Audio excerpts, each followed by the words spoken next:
Good afternoon, ladies and gentlemen. Welcome to another Listen with Vobes. It is 4 o'clock coming up very shortly on the 23rd of April 2021 on another gloriously sunny day down here on the south coast. A bit of a chilly wind, but not too bad if you get into a sun trap.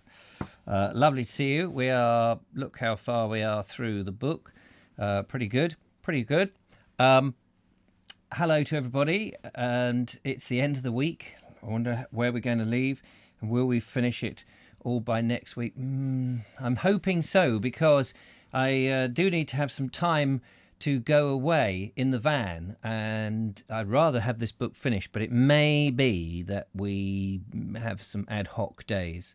But if we get some good days, I'm trying to just, even if it's one night away somewhere, and get some videos in from further afield just to spice up the channel a bit.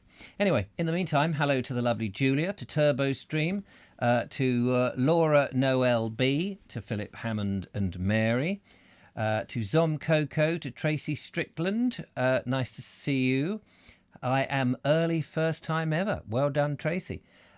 Sensible Paul, good afternoon. Tool Podge Rog, Justine Jones, Audrey Forbes, Billabong O'Neill, Edward Moulding, Linda Kane, good afternoon. Beautiful St. George's Day, been walking in the bluebells, a real assault on the senses. Yes, I have yet to film the bluebells, so I'm hoping to do that hopefully early next week, depending on where they are. So if anybody knows, you maybe tell me and I can go discreetly nice and early in the morning sometime. Just read Julia's message. I sent Julia a message to find out if she's doing the show, and she says, yes, I'm doing the show unless nothing drastic is going to happen. So that's all good. And yes, it is St. George's Day. I rarely address that in the Bald Explorer. It sort of creeps up on me, and before I know it, then I think, oh, blimey, it's St. George's Day. I don't have any actual English flags. I've got the Union flag behind me, but no English ones as such, which is very remiss of me, seeing as I have a quest for England. But hey-ho.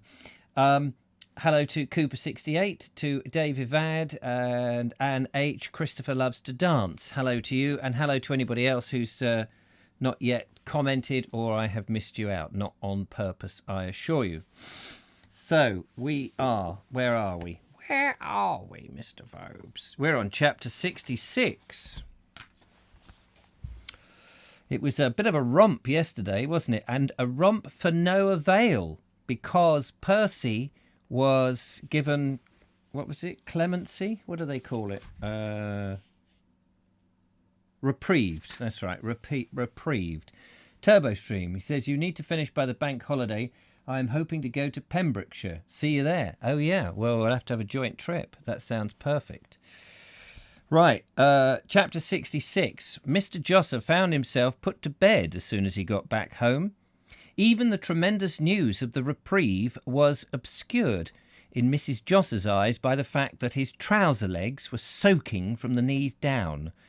If he had been deliberately trying to make himself ill, she began, but it was no use attempting to argue. There he was, tucked up in bed with a cup of hot lemon, when he should have been downstairs with Mrs. Josser congratulating Mrs. Boone. But it wasn't going to be Mr. Josser's funeral.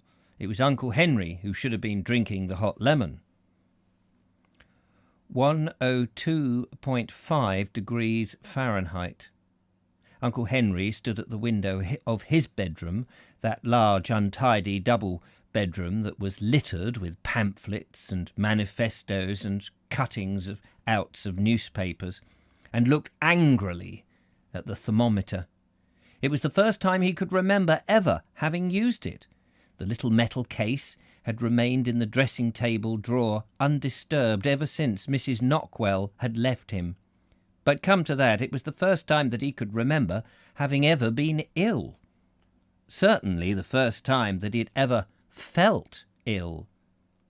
He had a headache. His heart was hammering, his hands were sticky, and across his chest tight, invisible bands had been drawn together. After a further look at the thermometer, which still showed 102.5 degrees Fahrenheit, he prescribed himself 2 aspirins and prepared to open up the shop for Friday's trading. But it was no use. The faint shivers, which he had noticed earlier, grew more intense. His fingers, lean, skillful fingers, felt swollen and stupid. His eyelids had a disconcerting tendency to close as he stood there. Halfway through the morning, he gave up trying to be well and decided to nurse himself. Leaving the business to the care of 2 assistants, he walked over to the chemist and bought himself a large bottle of special influenza mixture. Then, with 2 more aspirins and with his overcoat spread across him, he lay down on the bed and he left the shop to the assistants. 12 months the country shut down because of the influenza outbreak. The Prime Minister panicked and all the other countries across the world followed suit. Nobody was allowed out of their houses. It was... Oh, sorry, I seem to have made that last bit up. It was nearly 3 o'clock when he woke, but instead of feeling better, he felt worse. Even under his overcoat he was still shivering, and the pain in his chest was worse. He gave himself 2 more aspirins and a double dose of mixture and made himself a cup of tea. Before he drank the tea, he took his temperature again. It was rising steadily. Since this morning it had climbed to just over 103 degrees, and the tea turned out to be no better than a silly mistake. As soon as he had drunk it, he was sick. Even so, there is no reason to suppose that the chill, or whatever it was, could not have been checked if Uncle Henry had done the sensible thing and called in a doctor. But all his life, Uncle Henry had never done the sensible thing. At 63, it is too late to begin. Instead, he took a strong laxative, another double dose of the special influenza mixture, 2 more aspirins, and a thing called a pick-me-up, which he had had by him for years. With this mixture of rubbish inside him, he retired to bed again and set the alarm clock for 5 o'clock to be ready for Covent Garden in the morning. Just on the safe side, he had a couple of injections of COVID-19 remedy. Oh no, sorry, I made that bit up. You see, people used to get ill, didn't they? People used to get ill. What's it all about, Alfie? That night, and it was the beginning of 10 nights and days that were largely indistinguishable, he suffered strange and disturbing thoughts. The shiverings continued, despite the fact that he had crept in under the bedclothes with his coat and trousers on, but by now there was more than shiverings to contend with. The bed had somehow become detached from its moorings and was wandering crazily about the floor. After a while, enjoying its new mobility, it did more than merely nose about the corners. It floated and returned to the floor ever so often with a sudden bump. But even this was not the worst. Inside his mind, terrible things were happening. He was being marched over. Lying there in the lonely front bedroom of his shop in the high street, endless armies in field grey were tramping across him. He kept tossing from side to side of the bed to avoid the panzer divisions that kept appearing suddenly from behind the wardrobe. Sometime during the night he put the light on and tried to take his temperature again, but his fingers were thicker and clumsier than ever, and he dropped the thermometer. He'd heard the little tinkle of the glass as it broke on the oilcloth beside his bed, and then, without even switching off the light, he returned beneath the bedclothes to the world of nightmares. There was an execution in progress now, and he was striving desperately to cut the rope. Then the execution vanished, like the panzer divisions, and he was back in Covent Garden Market again, going through the fragrant lofty halls, buying a couple of cases of apples here, a crate of bananas there, and a box of cut flowers elsewhere. But this didn't last long enough. The alarm clock had roused him before he had finished buying. Dressing was not difficult because all his clothes were still on. And shaving presented no difficulty at all because shaving presented no difficulty because he never shaved until he came back from the market. Covent Garden is always an affair of black jowls in the early morning.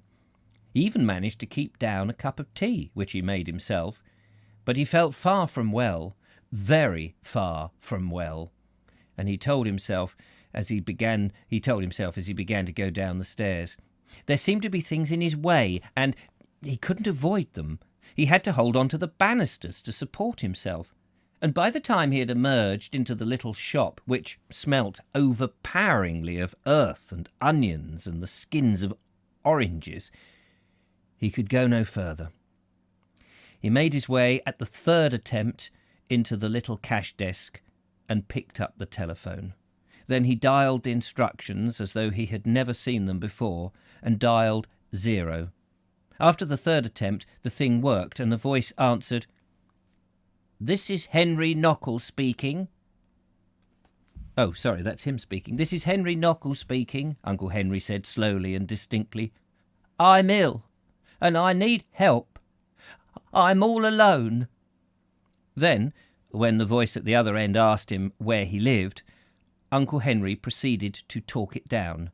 He went on about capital punishment and airborne infancy and the panzer divisions that were in the bedrooms. Poor old bugger. "You can still buy a mercury thermometer," says Dudley Sawyer. "He sells them at 10 a penny." 10 a penny. Thermometers. Mercury thermometers at 10 a penny. From Dudley Sawyer. Also from K-Tel. Denon. "It is an organised community, London.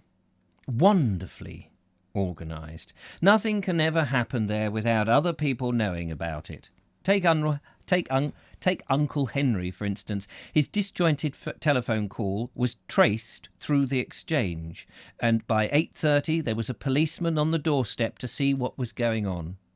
By 9:15 the ambulance had arrived and carried Uncle Henry off into the city hospital.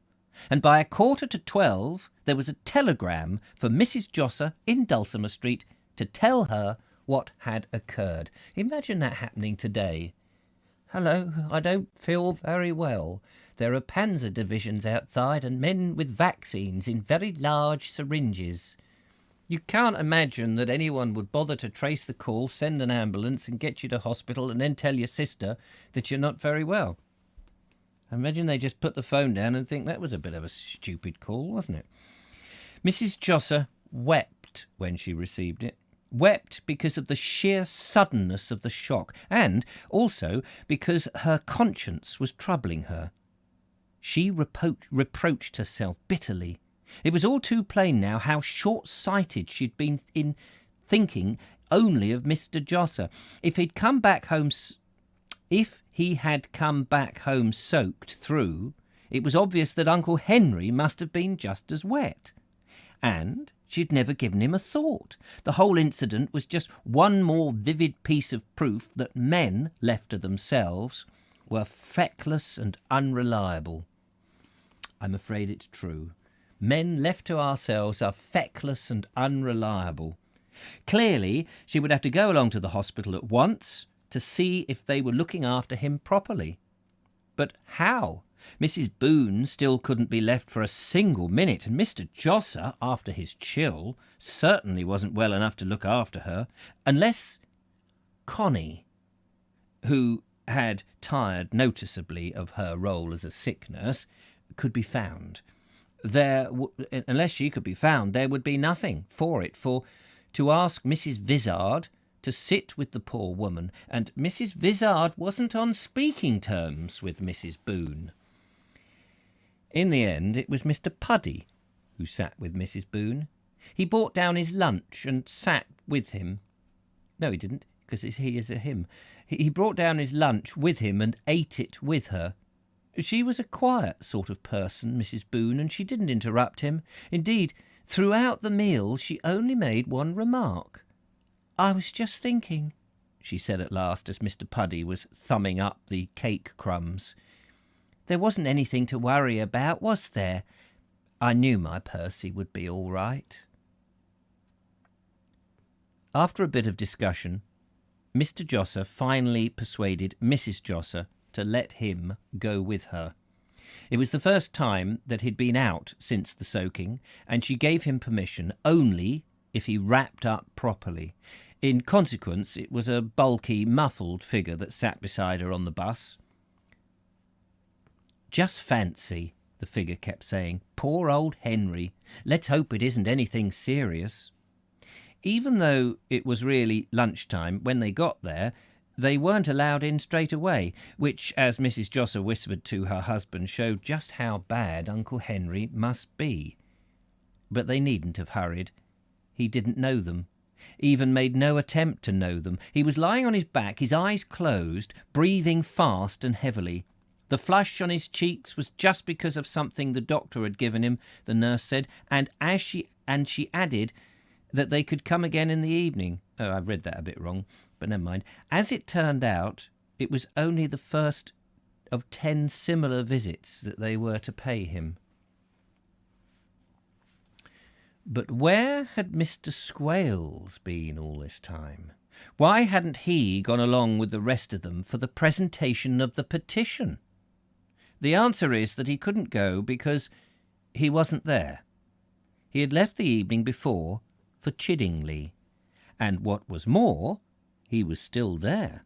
3 whole days of the good life now lay behind him, and he was due to leave tomorrow. In his philosophical way, he tried not to think about the return, and trying hard enough, he succeeded. At the present moment, he was sitting in Mrs. Jan Bill's blacked-out conservatory. The scent of the orchids was overpowering, and it made him feel sleepy. But he was blissfully happy. Sitting back, almost full length in the wicker chair, chaise lounge, he had that feeling of rich and perfect contentment that comes from knowing that there is a drink always ready at one's elbow, and another one to be had simply by making it clear that the first one has finished. He was really doubly content. For the first time, he hadn't even had to ask to be invited. Quite unprompted by him, Mrs. Jan Bill had written, suggesting it, and Mr. Squales basked in the arrangement. "No," he had said slowly in answer to Mrs. Jan Bill's last question. "Not exactly working, merely experimenting." "All day and most of the night," he told her. "It's a long road." He would like to have added that the pavements were not exactly laid with gold, but the moment did not yet seem ripe for it. Above all, he didn't want to give the appearance of trying to rush things. And in any case, Mrs. Jan Bill was already speaking. "But sometimes there is a human life at the end of the road, isn't there?" Mrs. Jan Bill asked quietly. What?" Mr. Squales was started. He cocked himself up onto one elbow and looked across at her. To his amazement, she was staring at him in breathless admiration. "Don't imagine I hadn't read this," Mrs. Jan Bill warned him, holding out the folded newspaper. "I was only waiting to see if you were going to tell me yourself." Mr. Squales was sitting upright by now. May I see it?" he asked.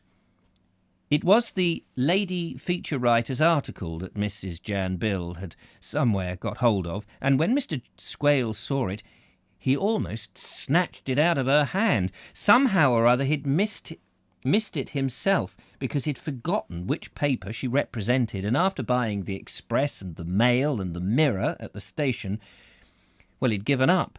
But there it was, and very charmingly phrased too.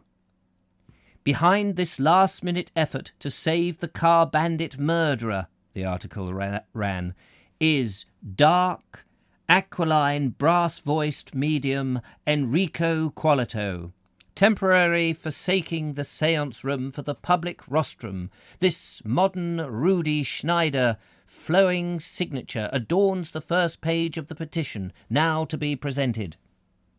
The rest all seemed to be about Reverend Headlam, Finn, and Uncle Henry, and Mr. Squirrels lost interest. "Oh, yes, he said slowly. Perhaps I did play a part. I may not have been very useful." "You saved him," Mrs. Jan Bill replied emphatically. "That's what you did." I like to think so." "But tell me," Mrs. Jan Bill said, leaning over towards him, "after so much excitement, how could you bear to come away in the middle of it? How could you tear yourself away to come down here to see an old woman in the country when you didn't know what the outcome would be?" This was a bit of a stumper for the moment. Until Mrs. Jan Bill had mentioned it, Mr. Squales had forgotten all about Percy. He shaded his eyes with his hands while he was thinking. "Yes, but I did know," he answered at length. "I came down knowing that my work was done." "Knowing it?" Mr. Squales nodded. "I often think," he said, "that time is like a wheel, really. It revolves, and what was once the past becomes the present. We only have to turn it backwards, and there is the future facing us, don't you know?"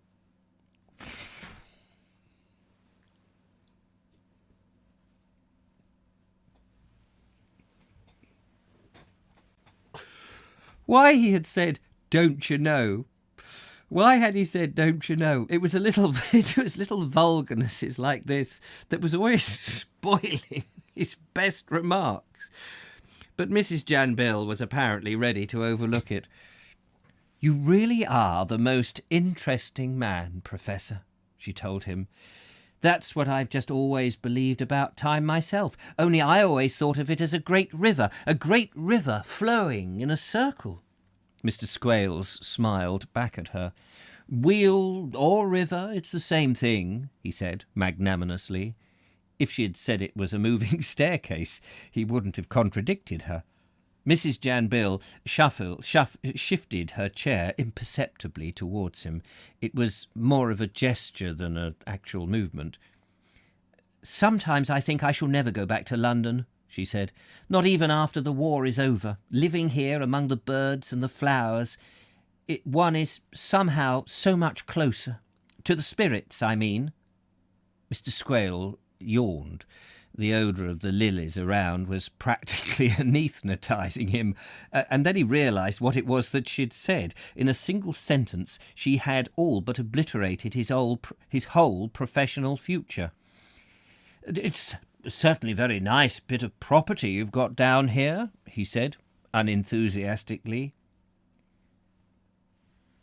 Bonergus, I don't know what this means. Bonergus tells me to stop here, Mrs. Jan Bill said simply. "Bonergus?" Mr. Squales squared himself. He smelt a rival.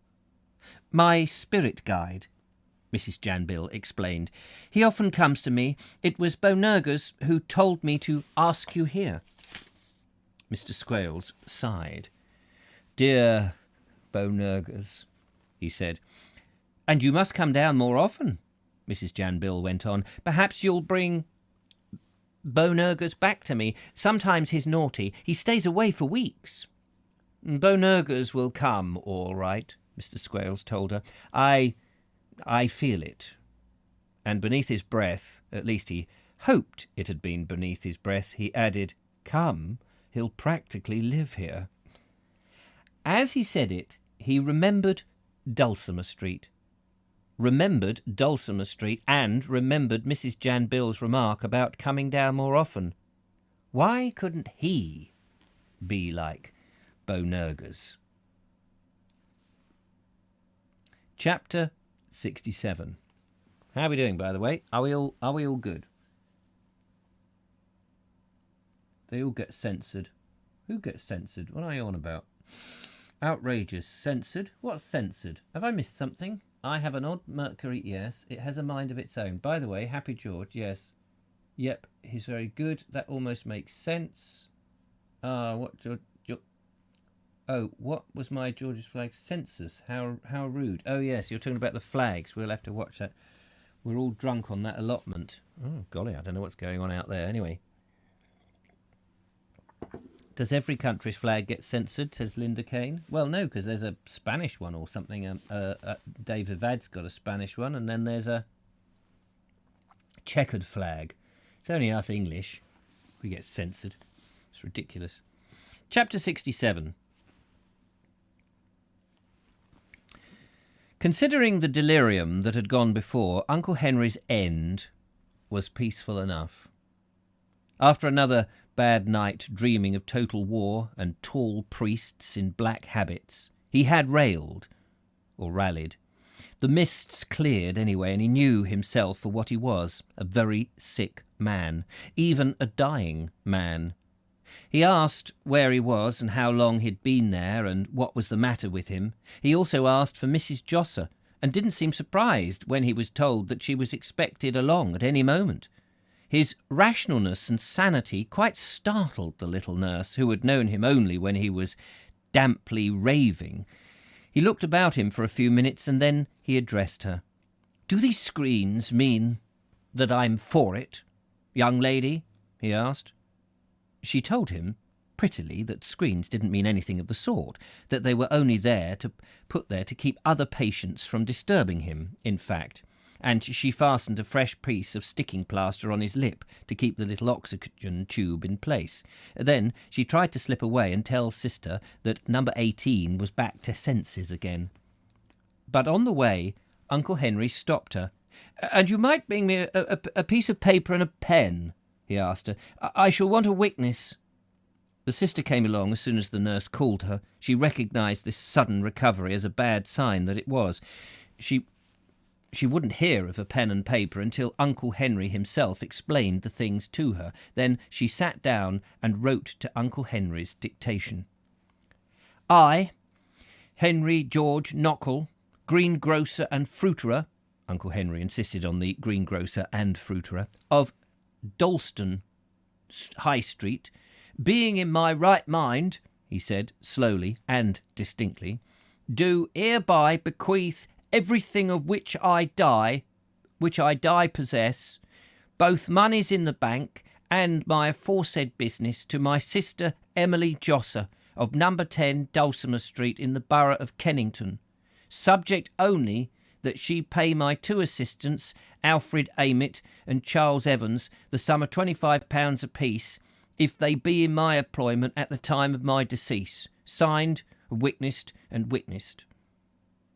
Then he closed his eyes, exhausted. He was too weak for a moment even to sign his name at the foot of the piece of notepaper. Then suddenly the eyelids flickered and a trace of colour returned to his cheek, and the thought of being able to score off more organised religion, he had rallied. "Oh, and put this bit," he said. "I want no clergyman and no religious service, nor do I want flowers or any mourners. My body is to be cremated and the ashes scattered." He went on to say something that sounded like superstitions and unhygienic Christian burial, but his voice had trailed off and the nurse could barely follow him. This time he was scarcely breathing at all, but he was pleased with himself, very pleased. He had always entertained a deep and burning contempt for all lawyers, as well as for all clergymen, and it was gratifying to know that on his deathbed he could beat them at their own game and in their own language. The will, very formal-looking with its signatures and the date, the sister had put that in as Uncle Henry had overlooked it, was left at his request propped up against the water jug. He felt no false shame in the matter, and he wanted to tell his sister how much to ask for the business. In his impulsive, enthusiastic fashion, Uncle Henry was quite looking forward to dying as soon as he could get the details settled. But Mrs. Josser was still not there, and the strain had been too much for him. The simple piece of dictation had drained him dry of energy. His breathing quickened, and he lay there, his eyes closed, picking at the hem of the sheet. "Tell her to hurry up," he said at last. "I've got a lot I want to say to her." Then he went off to sleep, a deep, gentle sleep that made him feel like a little boy again. Mr. and Mrs. Josser had been with him for some time before Uncle Henry woke again. His mind was still fresh and clear. He was able to handle with professional keenness one of the oranges that Mrs. Josser had brought with him, but he was noticeably weaker. The young nurse, who was unfamiliar with death, wanted to cry a bit. He couldn't say more than one or two words at a time. In fact, the advice about the business was something that was definitely beyond him. After one or two attempts, he gave it up as hopeless and just repeated the name of Swales and Hunter as being reliable agents for the kind of sale. But even this served no useful purpose. He said it too faintly for anyone to hear, even himself. There was nothing more anyone could do. It was now simply a matter of waiting. The sister increased the oxygen a little, but it was only a gesture, not a service, and the nurse fetched another hot water bottle. Uncle Henry, however, was far away from oxygen and hot water bottles. He was drifting slowly and peacefully on the great warm tide that was carrying him further and further away from war and hangings and the stranglehold of Covent Garden. It was like freewheeling on his green bicycle down an endless gentle hill. And there was nothing but darkness, thick, velvety darkness surrounding him, and there seemed to be no point in opening his eyes again. At 12:15, they decided that he had stopped breathing. The sister wouldn't let Mrs. Josser take the will away with her because she had to pass it through the almoner's office first to be put on record. But Mrs. Josser was in that strange exalted mood which proximity to death produces, and the thought of touching Uncle Henry's money seemed at the moment abhorrent and even sinful to her. She went out of the ward, her handkerchief to her eye and her arm through Mr. Josser's. "It's too much," she said. "First of all Percy, and then the war, and everything." Mr. Josser tightened the grip on her arm. "Don't take it to heart, mother," he said. "Henry was happy anyway, and the war turned out just the way he said it would." The man who was really depressed by Uncle Henry's death was Mr. Puddy. Not that he'd seen much of him or even liked him. It was simply that Mr. Puddy was in his 60th year himself, and judging by Uncle Henry, the 60s were pretty dangerous years for widowers. In consequence, he became more moody and morose than ever. He ruminated. He spoke to no one, and all the time, had he only known it, he had got a piece of good luck coming to him. It wasn't his good luck, really. It was Connie's. Because of Mr. Barks, she had pulled off her claim against the driver of the Daimler, and it had all been just as she surmised. The motorist was a real gentleman with the best sort of insurance company. After only a short exchange of letters with Mr. Barks, who always kept his best in running down cases, the other side had agreed to settle out of court. And no wonder. With each letter of Mr. Barks, Connie's state had grown more alarming, and by the fourth she was half paralysed down one side, and the power of speech was failing. £65 and costs was what Mr. Barks finally got out of them, simply for asking for it, you might say. And when Connie heard the news, she broke down and cried. There, in Mr. Barks' office, on one of his Rexine and Chippendale chairs, She wiped her old eyes from sheer happiness. While it wasn't so enormous as she had first imagined, not £10,000 or anything like that, it still seemed a pretty good sum. With the great advantage over any other round sum in her life, that this one...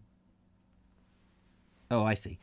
With the great advantage over any other round sum in her life, this one had the great advantage that it didn't have to be imagined. Even £50 would have had the same quality.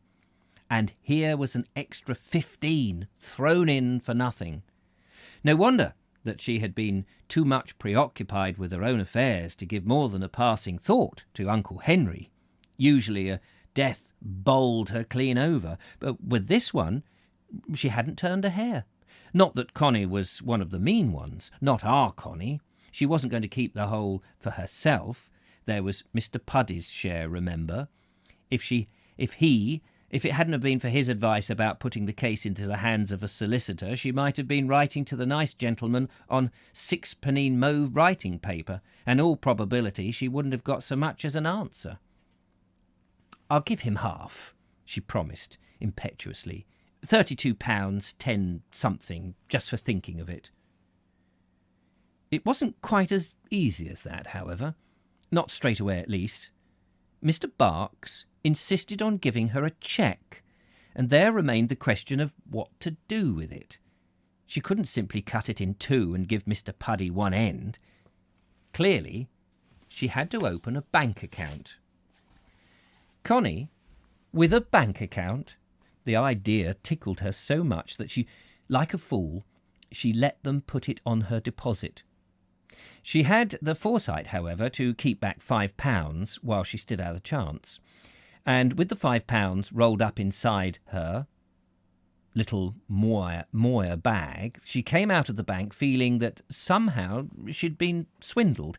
£5 wasn't very much to keep back out of a fortune. But still, it was something. It was more than she'd had in her days. More than she'd had on her since her gay days. And all out of the make-weight too, leaving the solid capital untouched. "I suppose I ought to buy savings certificates," she reflected. "Save your money and shorten the war." But the idea was not attractive. Compared with what a war cost, £5 wouldn't even shorten it by very much. Besides, it meant a lot to her, that £5. There were so many things that she needed, things that she'd been getting along without for years. Like a new cage for Duke, for instance. Poor little thing. His old cage wasn't fit for a sparrow. It was lucky for the pet that he could fly, because with the bottom of the cage as loose as it was, he might have to save himself at any moment. The thought of a new cage filled her with happiness of sheer unselfishness, and she wasn't going to lose any time about it either. Duke had roughed it long enough, but bird cages, good ones, aren't the sort of thing that can just be picked up anywhere. She remembered pet stores over at Balham. Suppose, however, that when she reached it, they hadn't got what she wanted. What about Duke then, sentenced by her carelessness to spend another night in his present contraption? Thinking over the risk, she decided that it wasn't fair to him, and resolved to go straight over to Gamage's. It was quite a journey from Kennington, and she had plenty of time to think about things on the way. Up in the top front seat of the bus, she mused. She realised just how silly it would have been to give away half of the damages to Mr. Puddy. After all, he hadn't really done anything, and whose accident had it been? His or hers? No, 32.10 was out of the question. He'd think that she was balmy if he gave him that, and so she would be. On the whole, half the amount, say some odd 15, seemed about right. She could just see herself presenting it. "A little token of my appreciation, Mr. Puddy. Don't open the envelope now, keep it till later, and please don't trouble to thank me. It is I who should be thanking you." Pretty, wasn't it? But as she said it, she thought of what 15 £1 notes would actually look like, and it made her blood run cold. It seemed a terrible lot of money. There was a moment's trouble when she reached Holborn, because the conductor just rung the bell when Connie got to the bottom of the stairs, and he had to stop the bus again specially for her. He asked her to make up her mind next time where she was going, and Connie had to tell him that she could take good care of herself and never went anywhere with him. What? And Connie had to tell him that she'd take good care she never... Oh, and Connie... Sorry, I read all that wrong. And Connie had to tell him that she'd take good care Oh, for goodness sake, Mr. Vobes. And Connie had to tell him that she'd take good care she never went anywhere with him. She added from the curbside that it was lucky for him that he was such a little man, otherwise she would have seen to him. Little whippet, she said to herself. How much does he think he's worth anyway? He'd fall off a bus. If he knew what I'd got on me. Once inside Gamage's, however, she forgot about him. It was like being transported into an everlasting Christmas bazaar, going into the shop. It was the lighter side of life, organised on the scale of heavy industry. There was everything. Cricket bats, air guns, conjuring tricks, card games, bicycles, dolls' houses, teddy bears, tropical fish, and bird cages. She wished for a moment that she could have brought Duke with her so that he could choose for himself. But as that was impossible, she went ahead and bought a glittering wire creation with 2 porcelain dishes for his food for 25 and 6. The assistant offered to send it to her, but she wouldn't hear of it. And then, just as it was all wrapped up, she saw the one she really wanted. The moment she spotted it, she said that was the one that Duke would have wanted if only he'd come along too. There was just something about it, and it made the 25 and 6 one look like a prison. This one was a whopper, with coloured glass down one side, low where the wires started, and a perch made out of a real branch. The shape, too, was more imposing. There was a sort of double dome to it that suggested it might have been designed by an architect. And finally, to protect the little occupant from the ill effects of its own jumpings, there was a big coil spring on top of a cushion to shock it. Bless his little yellow head, Connie told herself. He'll think he's swinging from the treetops. It was £3 2 and 6, and Connie paid the difference. She even went further and bought a packet of proprietary birdseed, some grated seashell, and a piece of cuttlefish bone for Duke to clean his beak on.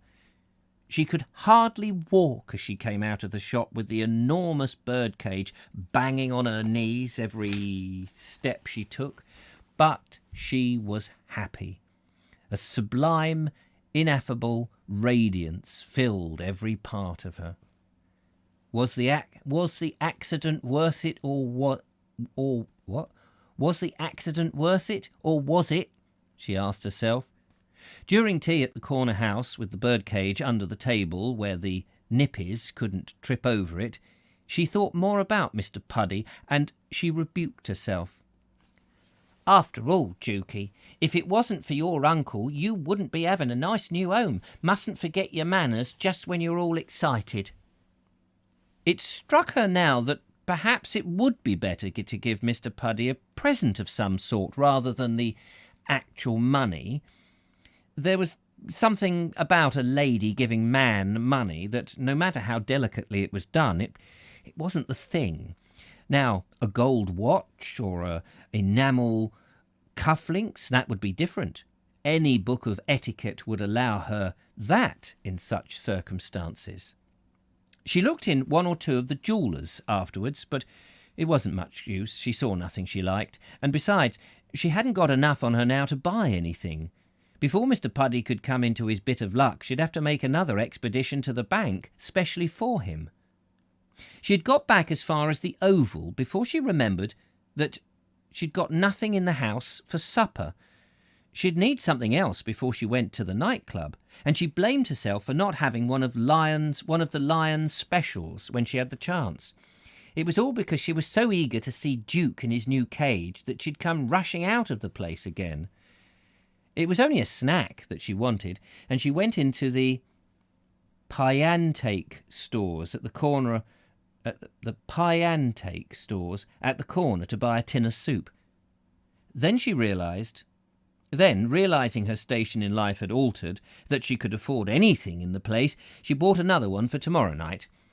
They made an awkward sort of parcel in their flimsy paper bag, and she wished that she could have put them inside the birdcage along with the seed and cuttlefish bone. But that wasn't fair, and the thought of Duke's face when he saw his present. She had transferred him, and apart from some silly fluttering on his part when she first put him into the cage. Sorry, I'm just going to pause for a second, take a glass of water.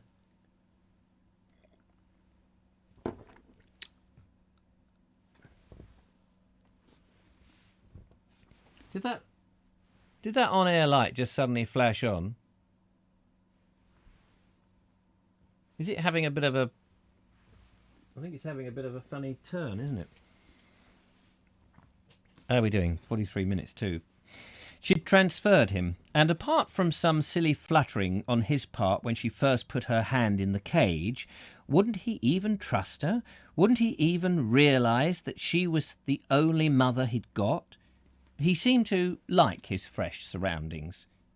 She sat there, her old face pressed up against the new bars, while Duke went up and down his real bit of branch and put one of his feet into the birdseed. Mr. Joss's clock boomed 5 times, 5 separate reverberations that filled the whole of number 10. And Connie straightened herself. As she did so, a sharp splinter of pain ran through her left side at the point where the car bumper had hit her. The twinge appalled her. Suppose the hospital had blundered, and she'd really hurt herself. For all she knew, she might really be half paralysed before the month was out. Someone with only £60 in cash between her and destitution. It was hard on Mr. Puddy that she should have felt the pain at that moment, because it knocked on the head all hope that 15... Sorry, I'm losing the ability to read cleverly now. It was hard on Mr. Puddy that she should have felt the pain at that moment, because it knocked on the head all hope of that £15, or of the watch, or of the cufflinks. Instead of a well-provided old age, it was penury that she saw now facing her. She'd known that it was a gamble right from the start, but it was only now that she saw so clearly that it was her life, her precious, darling old life, that she had been gambling with. But even so, even with death standing in the wings, she didn't forget Mr. Puddy altogether. On the contrary, she decided quite spontaneously that she'd give him the second tin of soup that she'd bought back. She'd make him, in fact, a present of it tomorrow's night's supper. But when it actually came to it, when it was time for her to go upstairs with the tin in her hands like a perishing bouquet, she just couldn't do it. If she'd attempted it, she'd have died laughing. "Dear Mr. Puddy, in recognition of your kindness in securing for me the sum of £65, here is a tin of soup as a token, price 4p. Yours gracefully, Connie." It wouldn't look good on paper, would it? And besides, there was something a bit odd in the notion of giving a grown man a tin of soup. Then the happiest of solutions came to her. She decided that she'd make the soup for him and take it in a cup already. That was quite different. It was still generous and somehow charming and ladylike. When she actually got down to mixing the soup, however, she found that with just a splash of water it was easily possible to get 2 cups of strong, nourishing soup out of 1 tin. Indeed, that was what the label recommended, so there was no point in opening the second one. Pouring the hot soup into a cup, she wiped the edge round with her hanky to give a well-turned-out restaurant appearance, and carried it carefully upstairs. She knocked and waited politely for Mr. Puddy to open the door for her. I had some of your supper the other night, she said brightly. Here's a bit of mine to make up for it. Mr. Puddy turned a blank, astonished face in her direction. Then he sniffed, savouring the fragrance of the steam. Buggatawny, he said. A nice glug of buggatawny. And he reached out with his hand for his reward. And now we are on Book 5, Dissolution in Dulcimer Street. My goodness. So I'm wondering what's going on, because we sort of had I forgot now. We get to the main thrust of the case, which seems to be the main part of the story. So this is sort of, we're all heading downhill a bit now, but what is going to happen in Book 5? We will have to find out next week, I feel. A good point to stop, where we find out presumably the resolution over the next couple of weeks, I imagine. But there we are. Tin of soup. That's all he gets. She gets 60 odd quid. He gets a tin of soup. Even in today's money, that would seem a bit mean. But 60 quid, what would that be? It's like £1,000, mustn't it? Or a couple of, or £5,000, some ridiculous amount. And a tin of soup would be so minuscule. Andrew Norris says, Philip, George has a long association with many countries and many causes. The hooligans associated is so minor by comparison, we need to reclaim the flag. Quite right. So there we go. Interesting, you've all been discussing that. But I hope you've enjoyed the reading at the same time. Anyway, I will leave you now. Thank you very much for coming along. And look after yourselves. I'm doing a Vobes show with the lovely Julia tonight, which you may wish to come along to, or not, as the case may be. But anyway, enjoy the rest of the afternoon. The sun is still shining here. I've got to go and throw another log on the Essie, and take care, look after yourselves. Until then, bye-bye.